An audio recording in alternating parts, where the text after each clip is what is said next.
Assalamualaikum warahmatullahi wabarakatuh. Perkenalkan, nama saya Lina Fitria. Saya adalah mahasiswa di Universitas Siber Asia kelas MJ204. Kali ini saya akan presentasikan ujian akhir semester ekonomi makro. Baik, kita mulai saja. Pihak-pihak yang terlibat di dalam penentuan kebijakan ekonomi di Indonesia. Siapa saja pihak-pihaknya? Pihak-pihak yang menentukan kebijakan ekonomi di Indonesia adalah pemerintah dan Bank Sentral Indonesia serta Komite Stabilitas Sistem Keuangan atau KSSK. Kebijakan yang ditetapkan dan dilaksanakan oleh Bank Indonesia tentu mencapai dan memelihara kestabilan nilai rupiah melalui pengendalian jumlah uang beredar dan tingkat suku bunga. Tugas utama Bank Indonesia tidak hanya menjaga stabilitas moneter, tetapi juga stabilitas sistem keuangan, perbankan, dan sistem pembayaran.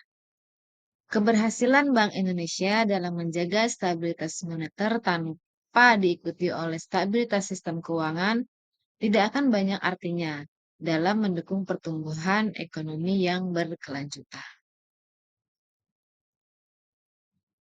Sedangkan pemerintah memegang peran penting dalam kehidupan ekonomi sebuah negara.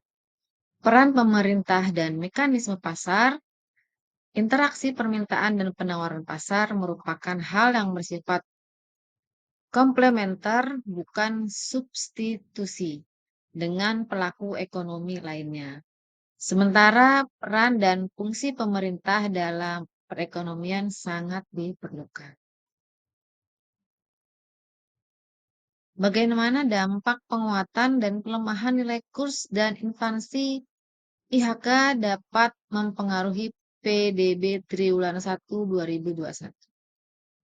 Ekonomi Indonesia triwulan 1 2021 terhadap triwulan 1 2020 mengalami kontraksi pertumbuhan sebesar 0,74% YoY.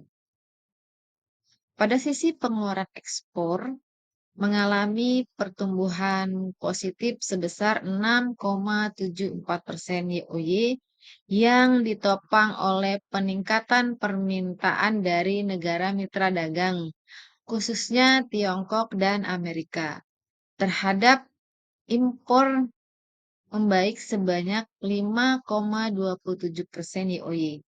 Perkembangan positif pada sektor eksternal dan perbaikan investasi. Sejalan dengan meningkatnya akselerasi realisasi stimulus fiskal sebesar 2,96% YoY dalam bentuk belanja modal dan bantuan sosial. PMTB investasi pun meningkat sebesar 0,23% YoY, tercermin dari kontraksi yang semakin berkurang dan kontraksi triwulan sebelumnya. Pada konsumen rumah tangga masih terbatas di angka 2,23% YoY seiring pembatasan mobilitas masyarakat yang terus berlanjut. Bagaimana dampaknya selanjutnya pada sisi lapangan usaha? Kinerja sebagian besar lapangan usaha atau LU melanjutkan perbaikan dengan pertumbuhan tertinggi pada 1.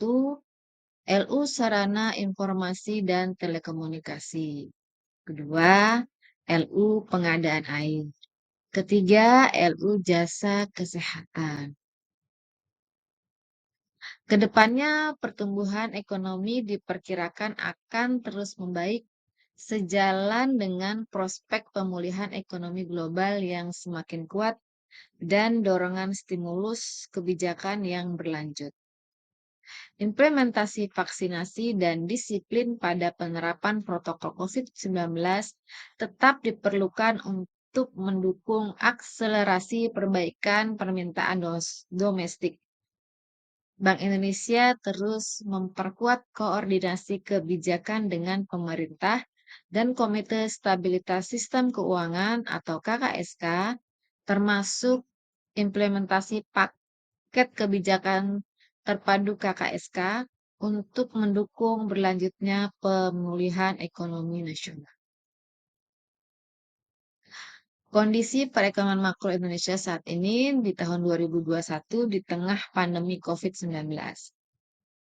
Mencermati kondisi perekonomian Indonesia, khususnya sebagai dampak penyebaran COVID-19, Bank Indonesia menyampaikan perkembangan indikator stabilitas nilai rupiah secara periodik sebagai berikut. Perkembangan nilai tukar. Pertama, nilai tukar rupiah dibuka pada level 14.530 per dolar Amerika Serikat. YLSBN 10 tahun turun di pagi hari pertanggal 9 April 2021 di angka 6,39%. DXY atau indeks dolar turun 92,06%. Yield USD 10 tahun turun di angka 1,619%.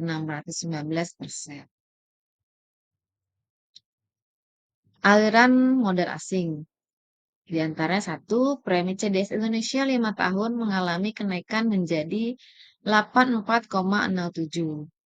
Kedua, transaksi non-residen di pasar keuangan domestik, di mana data transaksi pada BLIN itu di angka 2,34 T. Saham jual neto 1,81 T. SBN beli neto di angka 4,15 triliun. Data settlement 2021 jual neto pada angka 9,68 triliun. Inflasi pada level rendah dan terkendali. Inflasi indeks harga konsumen atau IHK pada Maret 2021 tercatat sebesar 0,08% MTM, 0,53% YTD atau 1,37% YOY. Komoditas penyumbang inflasi diantaranya daging ayam ras, jeruk, cabai merah, dan minyak goreng.